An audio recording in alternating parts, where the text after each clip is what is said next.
Sobat Dunia Donghua, kita berjumpa kembali. Tanpa berlama-lama mari kita lanjutkan ceritanya. Selamat mendengarkan dan selamat berimajinasi. Tak ada jejak kota Liantian di tanah kosong itu. Kota itu tampak tersembunyi di ruang tak kasat mata, dinding-dinding transparannya beriak cahaya, dan sesekali, seseorang muncul dengan ekspresi bingung. Energi pedang, bagaikan sabit malaikat maut, menyapu kerumunan bagai kawanan gagak hitam, lalu ditebas oleh cahaya pelangi putih, pecah berkeping-keping. Lu Jiajia berdiri di hadapan Ning Changjiu dan Ning Xiaoling. Ia menghunus pedang biasa, namun memancarkan aura yang tak alami dan halus. 12 musim gugur mengangkat kepalanya, matanya yang berkaca-kaca bagaikan bilah pedang biru tua, hidungnya yang pucat mengembang. Ia menatap kedatangan yang tiba-tiba itu, bertanya-tanya, apakah itu Master Sue Sungsue dari puncak Xuanri sendiri? Lu Jiajia tidak menjawab. Sosoknya yang seputih salju menghilang, suara pedang masih terdengar, dan pedang-pedang di sisinya berubah menjadi beberapa garis pelangi panjang, bagaikan angin yang menyapu salju, menebas ke arah 12 musim gugur. Ekspresi 12 musim gugur sungguh menakjubkan, membayangkan bahwa Master Puncak Xuanri bahkan lebih kuat dari yang dibayangkannya. Ia mengayunkan jubah bintangnya, borgolnya yang lebar terbuka. Lengan baju hitam pekat itu melingkupi segalanya, cahaya gelapnya berkelap-kelip bagai gua yang pekat, menyelimuti segala sesuatu yang berada dalam jangkauannya. Energi pedang bagaikan naga menembus lengan baju hitam pekat yang lebar itu, membungkamnya. Di dalam lengan baju 12 musim gugur yang lebar, tangan-tangan pucat, setipis kulit dan tulang, menyembur keluar dari lengan-lengan kurus itu, memancarkan kekuatan yang tak terkatakan. Jari-jarinya yang ramping dan kurus, bagaikan 5 pedang penghancur tulang, mengiris langsung ke jantung Lu Jiajia. Pedang Lu Jiajia kini tersangkut di lengan baju yang dipenuhi bintang, tak dapat lepas. Serangan itu begitu cepat sehingga ia seharusnya tak dapat bereaksi.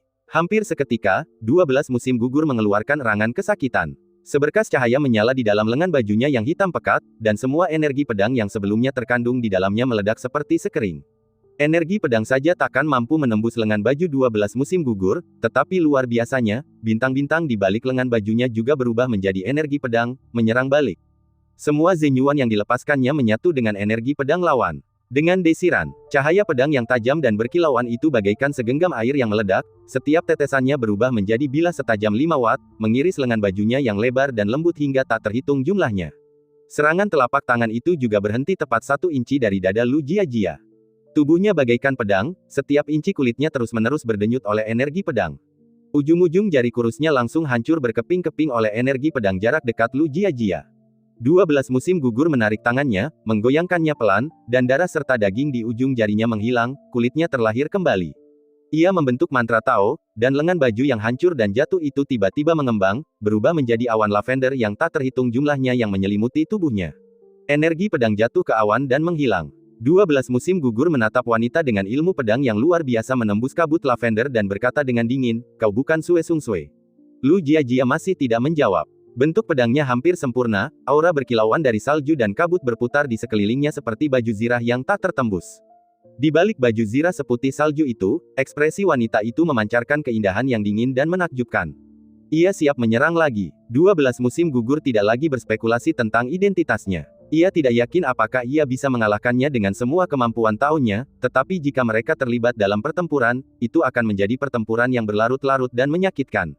Dalam keadaan normal, ia pasti akan bertarung sampai mati. Tetapi hari ini, ia memiliki hal-hal yang lebih penting untuk diurus.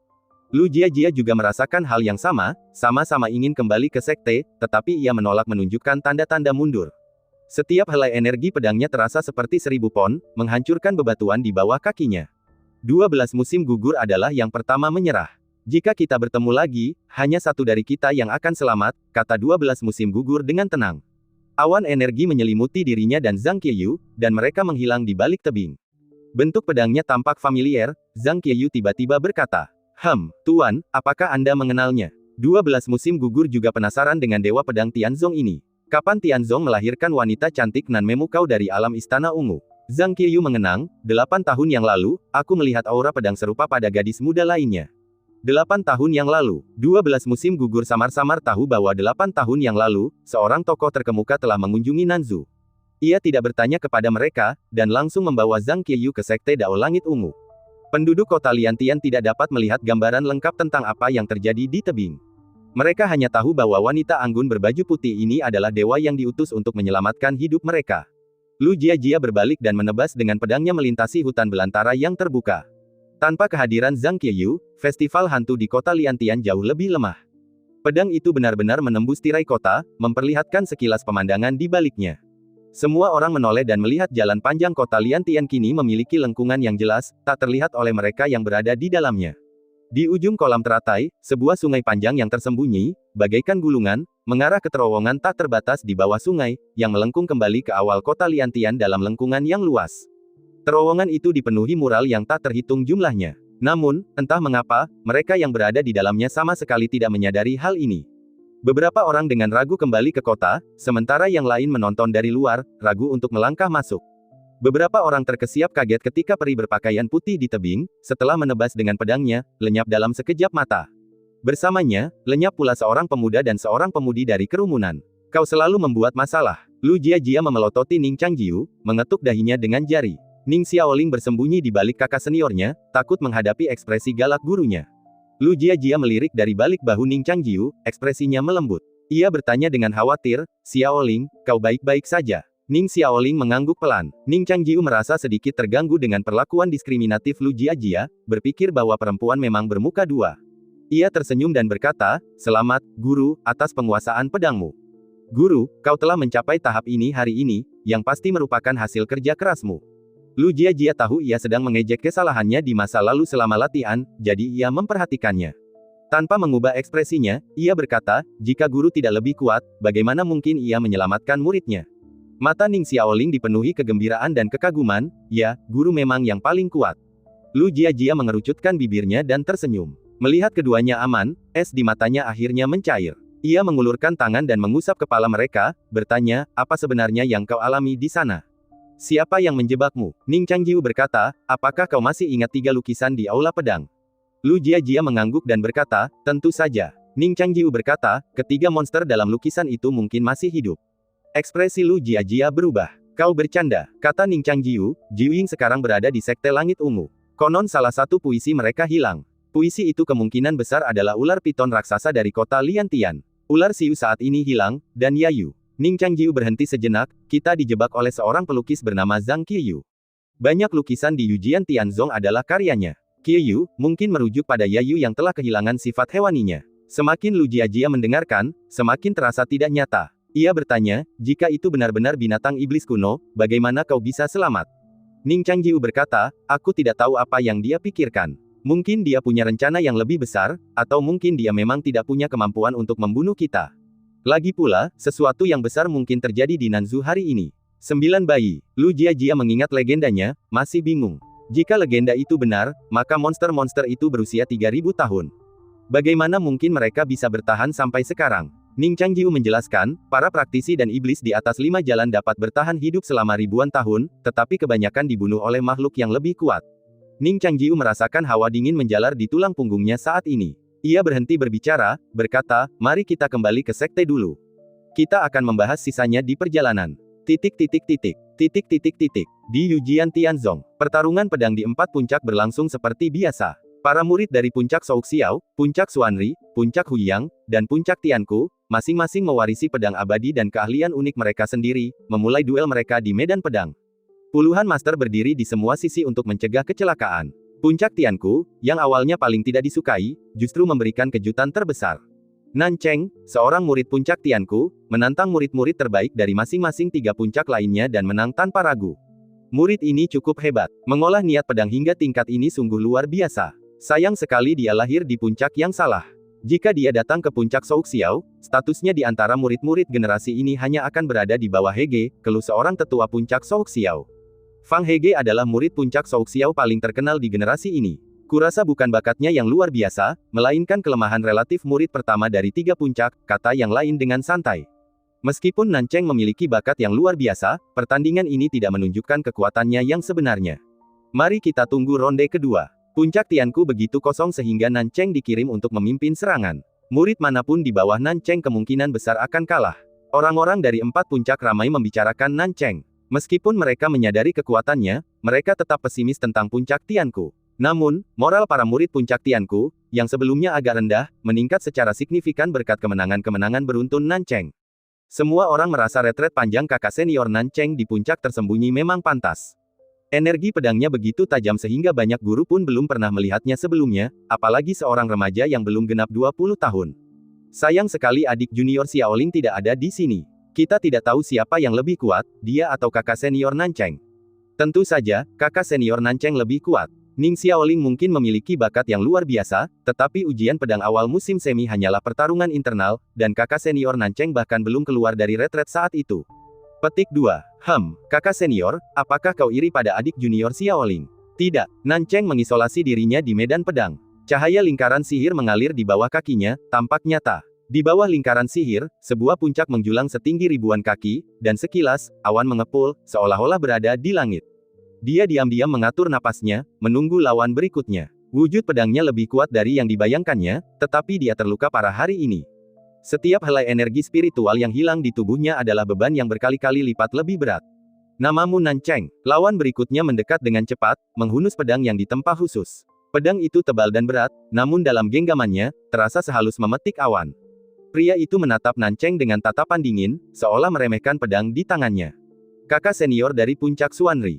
Kurasa namanya Lin Kai. Nama yang aneh. Konon dia diadopsi oleh guru puncak Xuanri, yang merawatnya selama bertahun-tahun dan secara pribadi mengajarinya ilmu pedang. Seharusnya dia orang terakhir yang muncul di puncak Xuanri, tapi sekarang, dia pasti iri dengan kesuksesan puncak Tianku dan ingin keluar lebih awal untuk menekan kakak senior Nancheng. Puncak Xuanri, kecemburuan seorang wanita. Aku penasaran apakah kakak senior Nancheng bisa mengatasinya. Sulit. Nancheng menatap pedang di tangannya. Pedang itu begitu ringan, namun terasa berat dan menyesakkan. Seolah melampaui kanon pedang, tanpa meninggalkan jejak. Cabut pedangmu. Nancheng waspada, tetapi tidak takut. Wajah Lin Kai menunjukkan senyum tipis. Sosoknya melayang ringan, terkadang cepat, terkadang lambat, tak terduga. Pedang di tangannya seperti layang-layang yang tertiup angin, menebas ke arah Nancheng.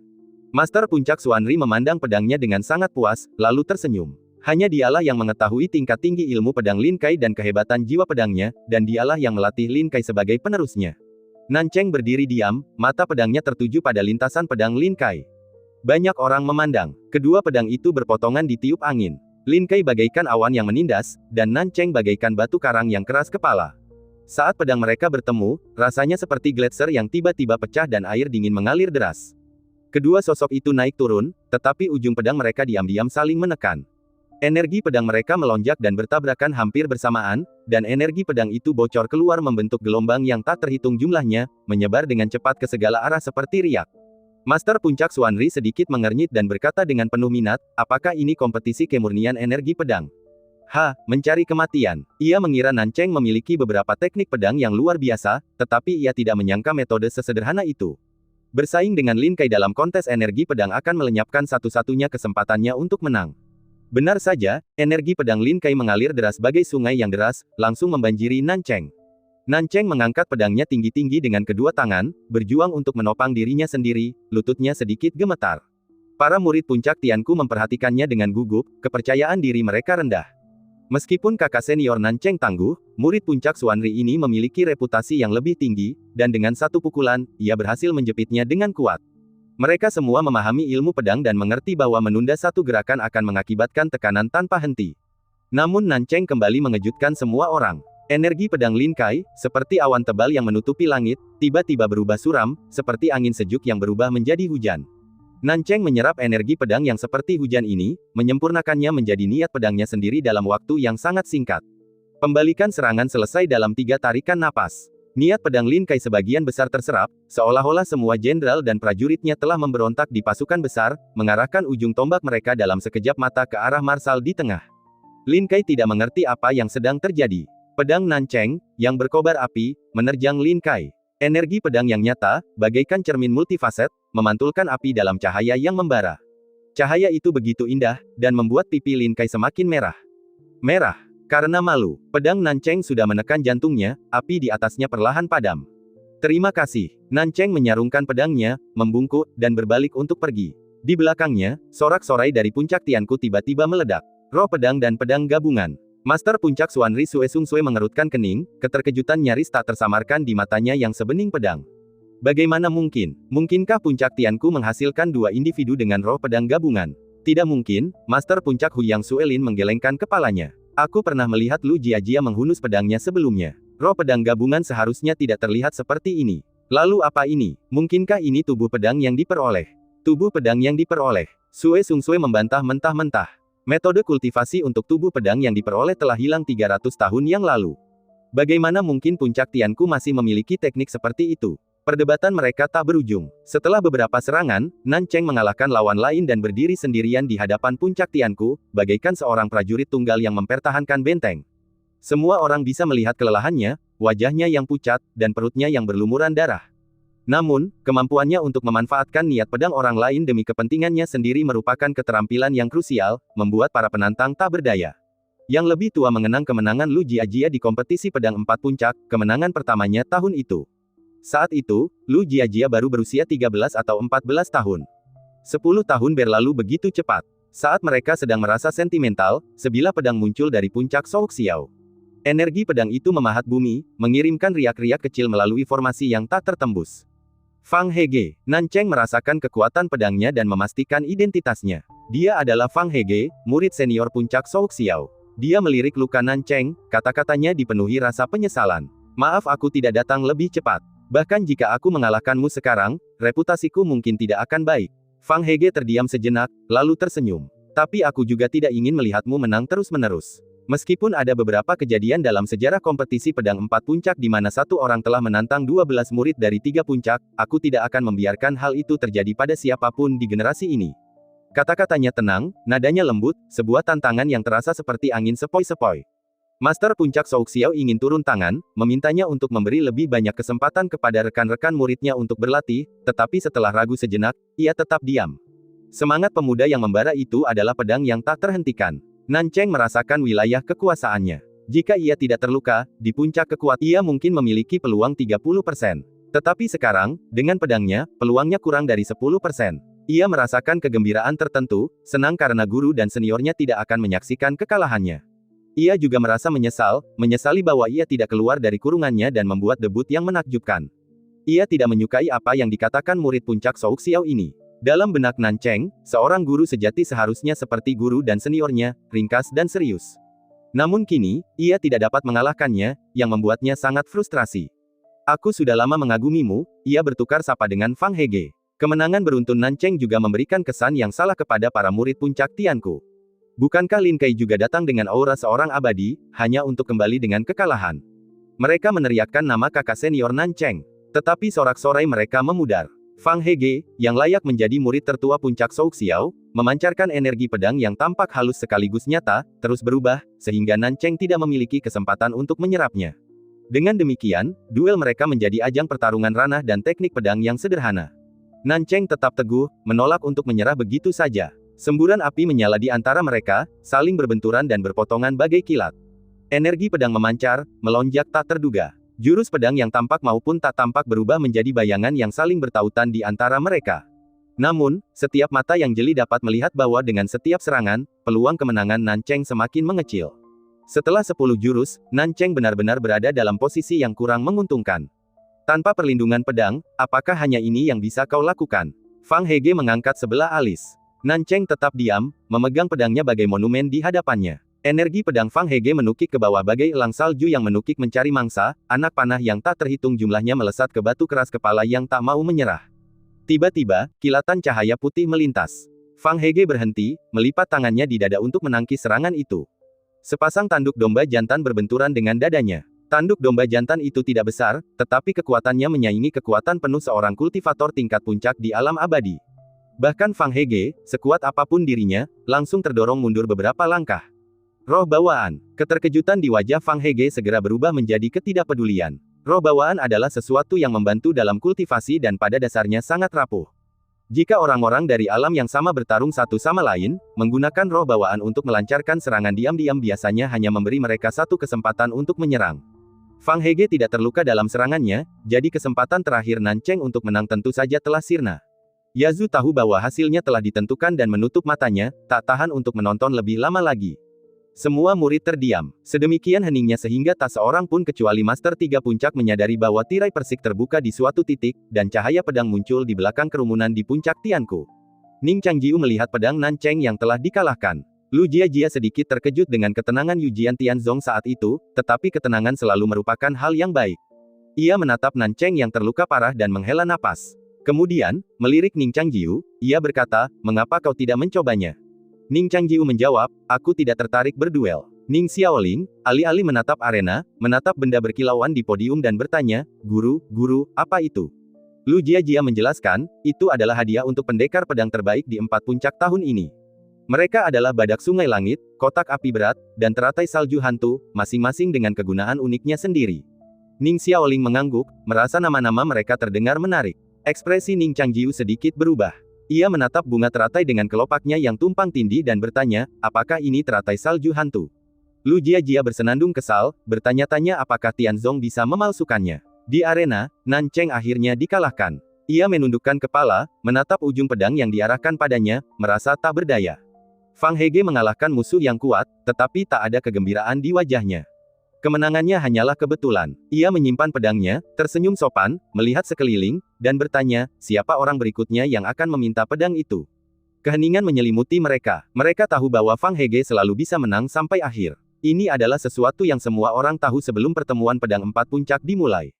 Nan Cheng memang membawa kejutan, tetapi tidak ada hasil yang tak terduga. Ia mengangkat pedang dan berjalan diam-diam ke belakang dengan sikap seorang pecundang. Ia tidak tahu apakah itu ilusi, tetapi ketika ia menundukkan kepala, sesosok berbaju putih tiba-tiba melintas di sudut matanya. Ia terkejut dan segera mengangkat kepalanya dan melihat ke belakang. Ia mendapati sosok yang familiar berdiri di depannya dengan tangan terentang. Nan Cheng mengerti dan segera menyerahkan pedang itu. Ning Changjiu mengambil pedang itu, berjalan di depan Fang Hege, dan berkata dengan tenang, biar aku yang melakukannya. Ning Changjiu mengambil pedang, berjalan melewati lingkaran sihir, dan menuju ke tengah arena. Tak seorang pun menyadari kedatangannya, dan tak seorang pun tahu siapa dia. Keberanianmu patut dipuji. Fang Hege meliriknya, memujinya dengan tulus, lalu bertanya, bolehkah aku tahu namamu? Sebagian besar murid berbakat di 4 puncak itu terkenal. Meskipun mereka belum pernah bertarung satu sama lain, mereka pernah mendengar tentang satu sama lain. Jika Fang Hege menanyakan pertanyaan ini kepada murid lain yang kurang terkenal, itu akan dianggap penghinaan. Namun, tak seorang pun di 3 puncak lainnya mengenal Ning Changjiu. Bahkan para guru itu pun hanya, sesekali mendengar tentang, murid ini. Ning Changjiu menatap pemuda berpakaian putih di depannya dan mendapati pakaian putihnya lebih bersih daripada pakaiannya sendiri. Meskipun itu karena berlarian terus-menerus selama berhari-hari, hal ini membuatnya sedikit kesal. Ia menjawab dengan tenang, Ning Changjiu. Ning Changjiu. Fang Hege berpikir sejenak dan teringat padanya, apakah kau kakak senior Ning Xiaoling? Ning Changjiu sedikit terkejut, berpikir bahwa Xiaoling sekarang telah menjadi selebritas kecil. Ia mengangguk dan berkata, benar. Fang Hege menggelengkan kepalanya sedikit dan berkata, biarkan adik juniormu ikut, kau tidak bisa. Ini merupakan penghinaan bagi Ning Changjiu, tetapi merupakan penegasan yang luar biasa bagi Ning Xiaoling. Beberapa orang di 4 puncak menganggap bintang baru puncak Tianku sebagai Lu Jiajia lainnya, dan sering membandingkannya dengan para jenius lainnya. Banyak orang menantikan pedang Ning Xiaoling hari ini. Master puncak Shou Xiao merasa lega melihat Lu Jiajia kembali ke puncak. Ia memandang pemuda yang menantang murid tertuanya, dan berbisik kepada yang lain, aku pernah mendengar tentang orang ini, tetapi rumor mengatakan bahwa dia bukan murid sekte luar. Bukankah melanggar aturan jika dia berpartisipasi dalam kompetisi pedang 4 puncak? Konon dia telah dipindahkan ke sekte dalam. Tetua di sebelahnya menjawab, tapi dia mungkin orang yang mengejar ketenaran dan reputasi. Dan hanya memanfaatkan adik perempuannya. Ning Xiaoling. Guru puncak Shou Xiao membacakan nama itu, ketika Lu Jiajia berpartisipasi dalam kompetisi pedang 4 puncak, usianya kira-kira seusia ini. Apakah menurutmu dia bisa dibandingkan dengan Jiajia? Kau harus melihat pedangnya untuk mengetahuinya. Kalau begitu, Ning Changjiu ini. Mungkin dia hanya bidak catur, untuk menguji metode Hege, agar Ning Xiaoling bisa siap mental. Guru puncak, kau benar. Para murid puncak Tianku sangat gembira atas kedatangan Ning Changjiu, tetapi kebahagiaan ini datang dari kepulangan guru mereka dengan selamat. Mengenai tantangan kepada Fang Hege, kebanyakan orang masih berpikir bahwa Ning Changjiu tidak tahu betapa luasnya dunia. Le Rou menatap gaun putih itu, berbagai dugaan masa lalu berkecamuk di benaknya, dan sarkasme orang-orang di sekitarnya berdengung di kepalanya. Tiba-tiba, hatinya menghangat, dan ia benar-benar merasa Ning Changjiu bisa menang.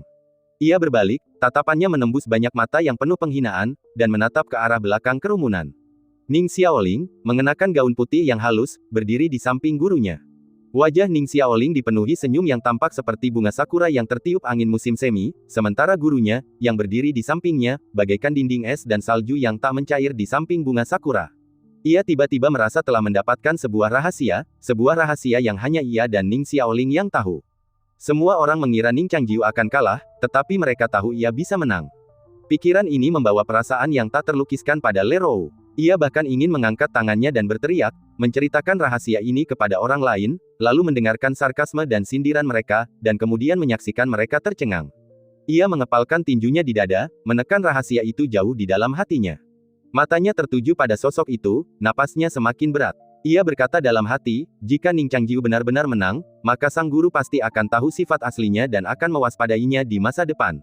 Tentu saja, mungkin juga ia salah menilai Ning Changjiu. Ning Changjiu berdiri diam, seolah tak menyadari sindiran Fang Hege, menunggu sang guru mengumumkan permulaan.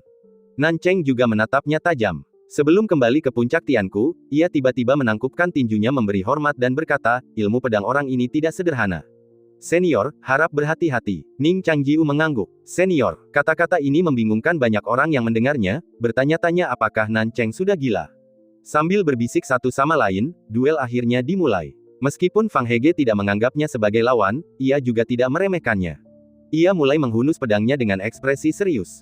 Ilmu pedang puncak Shou Xiao sangat berbeda dari keanggunan puncak Tianku dan keanggunan puncak Xuanri yang begitu halus. Puncak Shou Xiao menekankan keagungan yang agung, bagaikan sosok tunggal yang bertengger di atas awan, dengan pedang di bahunya, menjaga langit. Satu gerakan energi pedangnya mengguncang 4 lautan. Saat energi pedang Fang Hege meletus, bahkan para murid, yang terpisah oleh jarak yang jauh, merasakan napas mereka tercekat di bawah tekanan yang jauh. Banyak yang membayangkan diri mereka berhadapan langsung dengan pedang itu, aspirasi pedang mereka bergoyang bagai lilin tertiup angin. Puluhan guru berdiri di segala penjuru, siap menghunus pedang mereka untuk menyelamatkan. Ning Changjiu menunggu dengan tenang Fang Hege mengangkat pedangnya. Ilmu pedangnya memiliki akar yang sama dengan ilmu pedang puncak Tianku, tetapi eksekusinya yang sesungguhnya bagaikan perbedaan antara sapuan kuas yang cermat dan percikan tinta dalam sebuah lukisan. Bahkan banyak murid perempuan, yang menganggap Ning Changjiu menarik, merasakan sedikit simpati dan menolak untuk menyaksikan apa yang akan terjadi. Fang Hege dan pedangnya jatuh bersamaan. Dari ujung pedang, beberapa aliran energi pedang memancar seperti naga putih yang tiba-tiba muncul dari air, dan beberapa aliran energi pedang bersinar seperti petir. Setelah mengembun dalam sekejap, mereka berputar dan menerkam Ning Changjiu. Bibir Ning Changjiu bergerak sedikit, seolah mengatakan sesuatu. Orang-orang yang hadir tidak dapat mendengar kalimat ini, tetapi Fang Hege mendengarnya. Ning Changjiu berkata, terlalu lambat. Ia pikir ia salah dengar. Naga putih itu menghantam tanah, seperti ombak yang menggulung salju, menenggelamkan sosok Ning Changjiu. Pada saat yang sama, Fang Hege menebas lagi di pusat energi pedang yang luas itu. Energi pedang seputih salju itu meledak berkeping-keping, menenggelamkan sosok mereka. Adegan itu terasa singkat sekaligus panjang. Suara pedang beradu terdengar dengan frekuensi yang sangat tinggi di dalam energi pedang, secepat suara. Cahaya pedang menghilang, seperti angin musim semi yang meniup kabut di tebing. Sosok kedua orang itu muncul. Mereka berdiri saling membelakangi, tidak berjauhan, dan tidak ada luka yang terlihat di kedua sisi. Namun Fang Hege tidak lagi memegang pedang di tangannya. Ning Changjiu memegang satu di masing-masing tangan. Ning Changjiu melirik pedang yang direbutnya, berpikir bahwa pedang murid senior puncak Shou Xiao memang lebih baik ditempa. Ia melemparkannya ke Zhang Hege, ambillah. Zhang Hege, masih terhina karena pedangnya direbut dengan tangan kosong, berdiri di sana, menyaksikan pedang itu jatuh ke tanah. Dentang, arena pedang kini begitu sunyi hingga suara jarum jatuh saja terdengar, apalagi pedang. Semua orang terdiam tercengang. Hanya beberapa guru yang sangat terampil yang melihat pemandangan itu terbentang di dalam energi pedang. Serangan pedang Ning Changjiu sederhana, ia hanya menusukkan pedangnya sendiri ke pedang lawan. Dalam sekejap, ia menyerang berkali-kali, melumpuhkan telapak tangan Zhang Hege. Kemudian, ia mengulurkan tangan dan menggenggam gagang pedangnya, menyambarnya. Nancheng tahu senior itu akan menang, tetapi ia tidak menyangka akan semudah itu. Ia sungguh tidak mengerti mengapa seorang guru seperti dirinya berpura-pura menjadi murid. Kemudian, mengingat kembali hari ketika gurunya membawanya pergi sendirian, ia merasa seolah memahami sesuatu. Ambisi senior itu, sungguh besar. Lu Jiajia tidak menunjukkan emosi, sementara Ning Xiaoling tersenyum cerah. Ia berteriak, kakak senior, beberapa kali, yang terasa janggal di arena pedang yang sunyi. Kemudian, banyak murid dari puncak Tianku meneriakkan namanya. Le Rou berbalik, terdiam, bingung bagaimana harus mengekspresikan dirinya. Ia merasa terlalu malu untuk merayakan bersama mereka, tetapi jika ia tetap cemberut, akan terlihat seperti ia iri padanya. Dan dialah orang pertama yang menyadari kelemahan tersembunyinya. Perasaannya campur aduk, tapi untungnya, tidak ada yang memperhatikannya. Mata semua orang tertuju pada Ning Changjiu. Pedang jenis apa yang dia gunakan? Aku tidak melihat dengan jelas, sepertinya dia hanya menebas beberapa kali. Apakah ilmu pedang puncak Tianku begitu sederhana dan bersahaja? Apa kau tahu, ini disebut jalan kesederhanaan yang agung? Kurasa tidak, mungkin Zhang Hege hanya mencari ketenaran dan reputasi. Kenapa? Zhang Hege menatap pedang yang jatuh, ragu apakah harus membungkuk untuk mengambilnya. Dia tidak ingin pinggangnya patah lagi di depan semua orang. Ning Changjiu berkata, sudah kubilang, pedangmu terlalu lambat. Zhang Hege tidak mengerti, aku sudah menjadi pedang tercepat di generasi kita. Ning Changjiu berpikir dalam hati bahwa ini berarti pedang orang lain lebih lambat. Haruskah dia mengulangi kebenaran sesederhana itu sendiri? Bagaimana mungkin dia lebih bodoh daripada Xiaoling? Saat ini, Ning Xiaoling masih menari dan tertawa terbahak-bahak, tak menyadari kritikan kakak seniornya. Ning Changjiu tak ingin menjelaskan apapun, tetapi mengingat puncak Tianku telah ditindas oleh puncak-puncak lain selama bertahun-tahun, setidaknya ia harus memberi perhatian pada Lu Jiajia. Maka ia menyimpan pedangnya, menyatukan kedua tangannya di balik lengan baju, dan berkata dengan dingin bak seorang pertapa, hati Taoismemu terblokir, bagaimana kau bisa menghunus pedangmu dengan cepat? Kalimat itu sederhana namun penuh kebenaran. Ning Changjiu sendiri tak yakin apa yang ia bicarakan, tetapi ketika Zhang Hege mendengarnya, ia teringat banyak hal di masa lalu, dan itu seperti sebuah pencerahan, dan hati pedangnya tiba-tiba menjadi jernih. Master Puncak Shou Xiao mengerutkan kening dan berbisik, Hege benar-benar memutuskan ikatan yang telah terjalin bertahun-tahun. Apa? Paman lain yang tersadar dari keterkejutannya berkata dengan heran, mungkinkah ini kesempatan Hege? Setelah bertahun-tahun, sudah waktunya baginya untuk kehilangan pedang. Itu bukan hal yang buruk baginya. Jika mereka bertemu lagi, pemuda ini mungkin bukan lawannya. Master Puncak benar, tapi aku tidak tahu kapan mereka akan bertemu dan bertarung lagi. Zhang Hege tidak bisa mendengar apa yang mereka katakan, tetapi tindakannya seolah menebus penyesalan gurunya.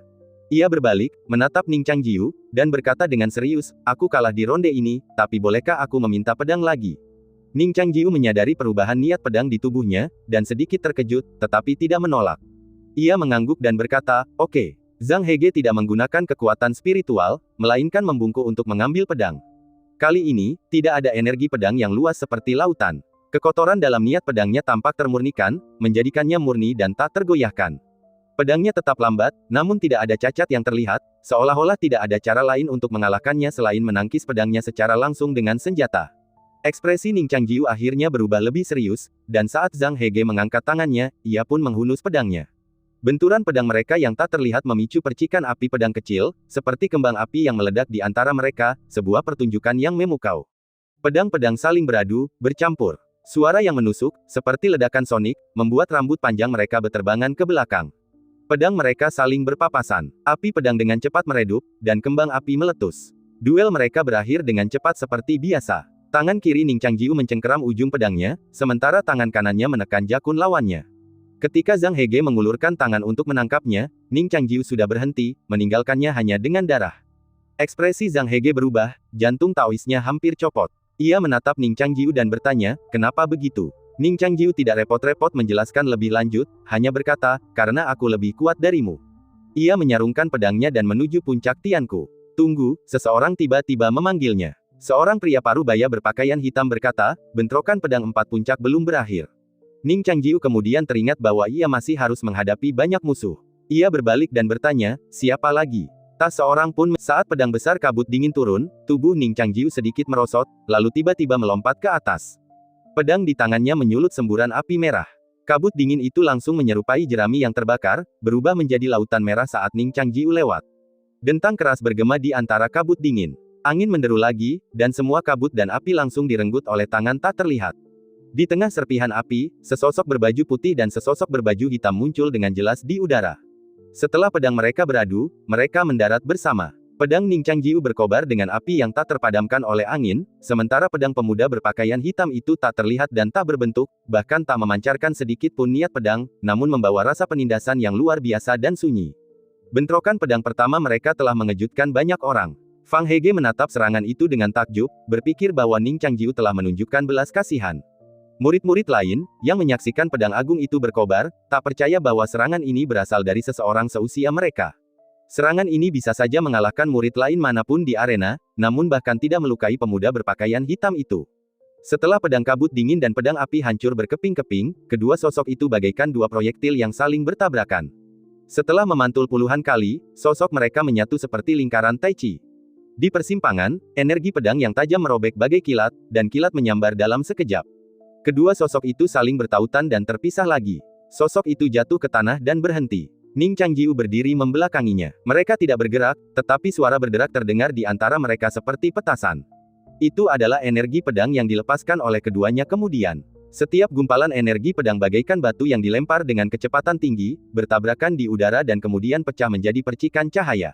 Ning Changjiu dan pemuda berbaju hitam itu lebih seperti tarian di atas panggung daripada duel pedang. Irama gerakan mereka terlalu mirip. Sekilas, mereka lebih mirip bayangan hitam dan putih yang dipisahkan oleh cermin. Sosok-sosok yang saling bertautan, benturan pedang, setiap gerakan seolah telah diatur sebelumnya, dan semuanya sempurna. Namun, mereka yang berada di level tinggi sangat gugup. Mereka semua tahu bahwa dalam pertarungan pedang yang tampak seperti tarian ini, sabit Dewa Kematian telah berayun di atas kepala Ning Changjiu berkali-kali. Energi pedang yang terkoyak di udara jatuh ke tanah seperti aliran api tipis yang panjang. Kau sangat kuat. Pemuda berbaju hitam itu juga tampak serius. Ning Changjiu tidak berkata apa-apa, seolah-olah ia pelit memuji. Pemuda berbaju hitam itu mengulurkan tangannya, dan ruang di sekitarnya kembali mengembun di tangannya. Dalam sekejap, bahkan di depan Ning Changjiu, udara menjadi keruh seperti rawa, membuatnya sulit bergerak. Ia menggunakan otoritasnya untuk mengubah seluruh ruang di medan pedang menjadi pedang besar. Saat itu, akan ada banyak pisau gerbang yang tergantung di atas kepalanya, dan Ning Changjiu tidak akan punya tempat untuk melarikan diri. Ning Changjiu pasti tidak akan memberinya kesempatan ini. Ia langsung melemparkan pedang di tangannya. Dengan suara pedang yang berdenting, udara beku di sekitarnya terguncang. Pedang itu terlepas dari tangannya, meninggalkan bayangan di udara. Setiap kali terbang satu kaki, jumlah bayangan pedang di udara berlipat ganda. Bayangan pedang itu, yang bergerak dengan kecepatan luar biasa, merobek sabuk vakum yang tak terhitung jumlahnya, menghancurkan ruang yang membeku menjadi berkeping-keping. Pemuda berpakaian hitam itu gagal memadatkan seluruh ruang di medan pedang. Namun pedang di tangannya masih cukup kuat untuk disebut pedang raksasa. Pemuda berpakaian hitam itu mengayunkan pedang raksasa itu seperti kipas katail raksasa, menghamburkan semua bayangan pedang yang seperti nyamuk dan ngengat yang mendekat, lalu, dengan inersia yang kuat, mengayunkannya ke arah Ning Changjiu. Udara bergetar seperti air, dan medan yang dibentuk oleh lingkaran sihir di bawah kakinya bersinar seperti kaca. Namun tak seorang pun menganggapnya indah. Itu adalah tanda bahwa lingkaran sihir itu menahan terlalu banyak kekuatan dan mungkin akan runtuh. Pedang raksasa itu hancur dengan sendirinya saat jatuh, terpencar menjadi pecahan-pecahan yang tak terhitung jumlahnya, yang jatuh menimpa Ning Changjiu seperti tetesan air hujan. Ning Changjiu kini tanpa pedang. Meskipun bayangan pedangnya telah hancur total, pedang sejatinya masih menembus udara, menusuk pemuda berpakaian hitam itu. Tanpa kuncian pedang yang membatasi wujudnya, serangan pedang seperti itu tak akan sulit dihindari. Pemuda berpakaian hitam itu memiliki sebagian kekuatan ruang, jadi ia bahkan tak mencoba menghindar. Sebaliknya, ia mengulurkan tangannya. Saat cahaya putih menyambar dari telapak tangannya, dunia di depannya berputar.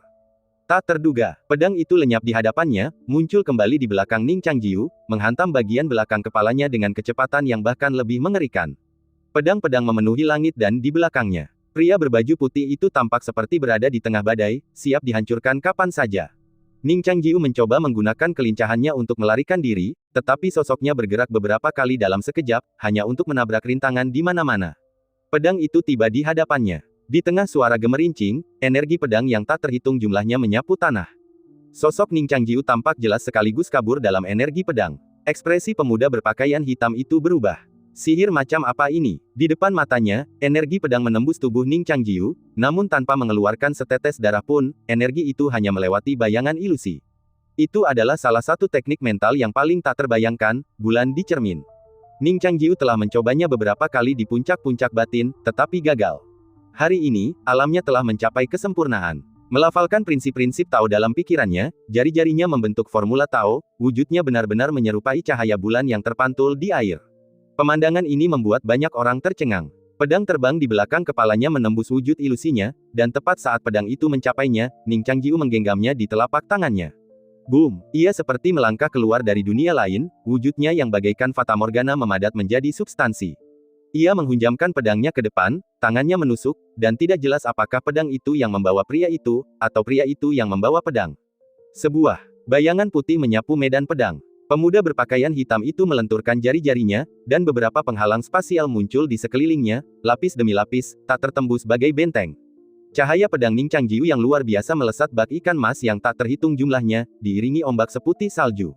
Namun ombak itu masih menghalangi gerbang naga. Pedang itu membelah ruang, namun gagal menembusnya. Saat kekuatan pedang hampir habis, perisai dan pedang bertransformasi, dan penghalang ruang sekali lagi berubah menjadi pedang yang luas dan menyapu. Ning Changjiu tak bisa melihat pedang-pedang tak kasat mata ini, namun ia bisa merasakan sumber niat membunuh mereka. Pedang-pedang itu menebasnya, namun ia tak mundur. Wajah pemuda berpakaian hitam itu sama sekali tak menunjukkan kekanak-kanakan. Ia tak pernah menyangka akan beradu pukulan sebanyak ini dengan Ning Changjiu ini. Terlahir kembali hari ini dengan kekuatan untuk memusnahkan segalanya, ia tak pernah membayangkan akan dihentikan oleh seorang pemuda yang baru berusia 16 tahun. Pedang Ning Changjiu tampak mengiris celah kecil itu. Lawan mengambil langkah yang berisiko, jadi ia pasti tak akan mundur. Terlebih lagi, ia hanya punya satu hal yang bisa diandalkan, 8 nyawa. Bagaimana mungkin ia menang dengan mempertaruhkan nyawanya melawan lawannya? Sosok Ning Changjiu menyelinap tipis di antara kedua pedang besar itu, pedang mereka bersilangan. Seandainya ia lebih cepat, ia bisa saja mengiris pinggang pria nekat ini dan membunuhnya.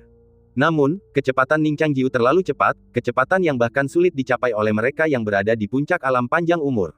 Energi spiritual di lautan Qi-nya terbakar dengan kecepatan tinggi. Dengan suara gemerisik, ia mengangkat jubah putihnya tinggi-tinggi, dan dengan gerakan lengannya yang tiba-tiba, energi pedang melesat keluar bagai naga panjang. Energi hitam yang menyelimuti pemuda berpakaian hitam itu mengembun menjadi pedang sungguhan. Ia menggenggam pedang itu, tubuhnya terangkat, dan pedang raksasa hitam itu jatuh dari udara. Naga putih itu terpotong oleh pedangnya. Saat sosok Ning Changjiu muncul dalam gumpalan cahaya pedang yang tertiup angin topan, sebuah pedang hitam menusuknya, menghempaskan seluruh tubuhnya ke belakang. Ning Changjiu mengerang, tubuhnya terhempas ke belakang bagai karung pasir. Di udara, ia berulang kali mengayunkan pedangnya untuk menangkis, memotong energi pedang yang mengejarnya seperti belatung. Di kota Linhe, Ning Changjiu telah berlatih dengan Zhao Xianger selama sebulan. Melalui serangan berulang kali, kemampuan bertarung jarak dekatnya dengan pedang dan tinju menjadi beberapa kali lebih kuat dari sebelumnya, dan ia juga yakin dapat menangkis semua serangan pemuda berbaju hitam itu.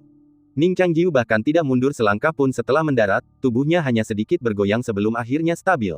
Mereka saling menatap dari kejauhan, seolah kembali ke awal, tak satu pun bergerak lebih jauh.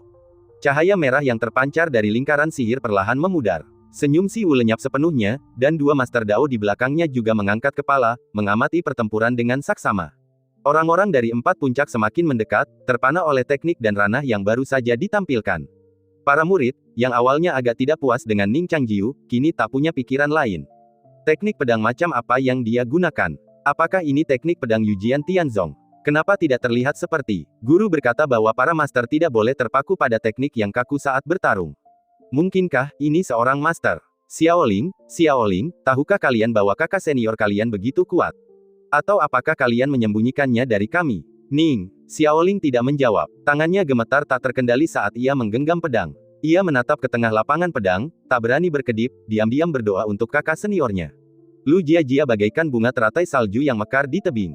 Tak seorang pun bisa memahami emosinya, tetapi jari-jari kakinya menjejak kuat di tepi arena pedang, siap melepaskan panah esnya jika ada tanda-tanda masalah sekecil apapun. Mari kita akhiri ini dengan cepat. Di tengah kebuntuan dan keheningan yang berkepanjangan, Siwu mendesah pelan, memecah keheningan. Kata-kata ini, bagaikan pena hakim, mengukir kata kematian di atas kertas luas langit dan bumi. Pemuda berpakaian hitam itu, yang jarang bertemu tandingannya, berharap untuk terlibat dalam lebih banyak pertarungan, tetapi kini hal-hal yang lebih besar menantinya. Ia sedikit membungkuk, jubah hitamnya, yang selalu berkibar tertiup angin, diam. Garis darah kebiruan samar mengotori kulit pucatnya, dan pupil matanya menggelap.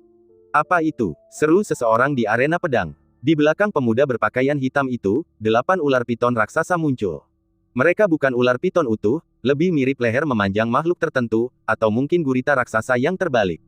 8 ular piton raksasa muncul di belakangnya, seolah diukir dari cetakan yang sama, identik dalam panjang dan perilaku, bahkan gerakan mereka pun sinkron. Jing Yang Xia tak tahan lagi.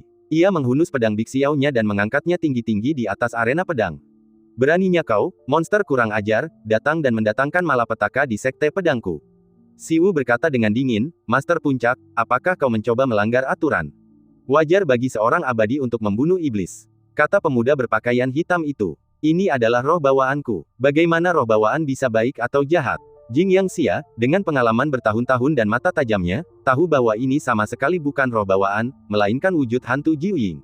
Ia ingin menyerang pemuda itu dengan pedangnya, membunuhnya dari puncak. Namun Ning Changjiu meliriknya dan menggelengkan kepalanya sedikit. Ia telah mengantisipasi kemunculan Jiu Ying. Kau memang belum lengkap, kata Ning Changjiu. Pemuda berpakaian hitam itu berkata, sekarang aku sudah lengkap. Ning Changjiu berkata, 9 bayi kehilangan bagian penting, jadi mereka menciptakanmu untuk menggantikannya, untuk menjadi otaknya. Ide yang bagus, tetapi pernahkah kau berpikir bahwa begitu inti kepala 9 bayi ditemukan, kau akan kehilangan nilaimu? Pemuda berpakaian hitam itu mencibir, apakah kau mencoba menabur perselisihan hanya dengan beberapa kata? Kau memang pintar, tetapi bayi ke-9 sudah lama mati. Bahkan jika kau menemukan tulangnya, itu hanya akan melengkapiku, bukan menggantikanku. Ning Changjiu teringat ular piton hitam raksasa di kota Liantian dan berkata, aku telah melihat roh bayi ke-9. Meskipun terluka parah, ia masih hidup dan memiliki kesadarannya sendiri. Siwu telah menipumu. Kau hanyalah pengganti sementara. Ekspresi pemuda berpakaian hitam itu muram. Siwu mengerutkan kening dan langsung berkata, ketika kita menemukan roh bayi terakhir, aku akan menyuruhmu membunuhnya dan menggantikannya. Sambil berbicara, Siwu menggigit ujung jarinya dan menebaskannya di telapak tangannya. Guntur bergemuruh dari langit biru. Itu pertanda sumpah darah telah disegel. Ekspresi pemuda berpakaian hitam itu sedikit melunak. Seharusnya ia berterima kasih kepada pemuda di hadapannya, tetapi entah mengapa, amarah berkobar dalam dirinya, keinginan untuk menghancurkannya hingga menjadi debu. Gambar Dharma Jiuying menjulang tinggi, hampir memenuhi seluruh arena pedang. Beberapa murid yang malu-malu bahkan menangis ketakutan dan melarikan diri menuju puncak-puncak terdalam. Ning Changjiu merasakan tekanan yang mendalam dari tubuh Dharma yang menjulang tinggi itu. Namun tekanan ini segera mereda. Di dalam rumah ungunya, seekor gagak emas mendesis panjang, ingin sekali melepaskan diri. Pemuda berpakaian hitam itu, dengan pisau hitam di tangan, melompat ke udara dan menginjak salah satu kepala. Sosoknya, bersama dengan sosok raksasa yang menyerupai ular piton, jatuh ke tanah. Saat pisau hitam itu menebas udara, 7 kepala Dharma lainnya mengikutinya, seakan-akan menjadi benda hidup. Bang, bang, bang, suara benturan itu mengguncang bumi. Kepala-kepala raksasa itu jatuh menimpa formasi yang tak terpecahkan, menghancurkan banyak lubang besar. Lubang-lubang ini, pada gilirannya, membentuk formasi yang lebih besar. Ning Changjiu terperangkap di tengah formasi. Pedang hitam itu, pemuda berpakaian hitam, Dharmakaya berwajah hitam, itu adalah pusaran angin yang turun dari langit, menyeret seluruh langit bersamanya. Semua orang menahan napas. Lu Jiajia tak bisa memikirkan cara untuk memecahkan kebuntuan ini. Awalnya ia berencana untuk melemparkan pedangnya, dengan gegabah menghentikan duel, tetapi ketenangan Ning Changjiu yang tak tergoyahkan memaksanya untuk menekan niat membunuhnya. Detik berikutnya, semua orang menyaksikan pemandangan yang tak terlupakan. Kepala 9 bayi yang raksasa dan seperti ular piton itu terbanting ke tanah. Ning Changjiu memegang kepala itu dengan satu tangan, menjepitnya ke tanah sambil memegang pedang dengan tangan lainnya, beradu dengan pedang hitam itu. Pedang hitam itu terbanting, dan pedang Ning Changjiu pun patah menjadi 2.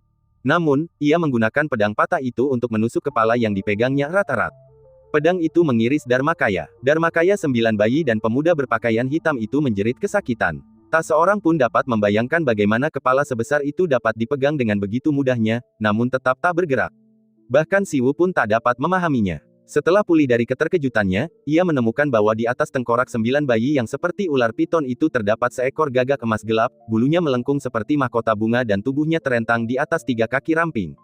Gagak itu tampak begitu rapuh, namun kini menyerupai burung rok bersayap emas yang sedang memangsa naga. Dengan angkuhnya ia menginjak salah satu kepala 9 bayi, dan 7 lainnya tak berani bergerak. Pemuda berbaju hitam itu menatap gagak emas itu, seolah-olah ingatan telah menerobos bendungan sejarah, mengalir deras bagai banjir. Itu kau, itu benar-benar kau, kau belum mati, kau belum mati, teriak pemuda itu panik kepada Ning Changjiu. Tak seorang pun sempat menebak siapa yang ia maksud.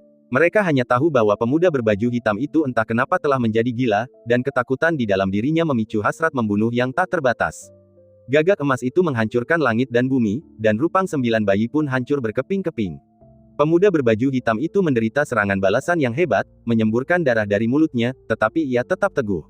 Tiba-tiba ia mengulurkan tangannya, dan ruang membeku, membentuk pedang.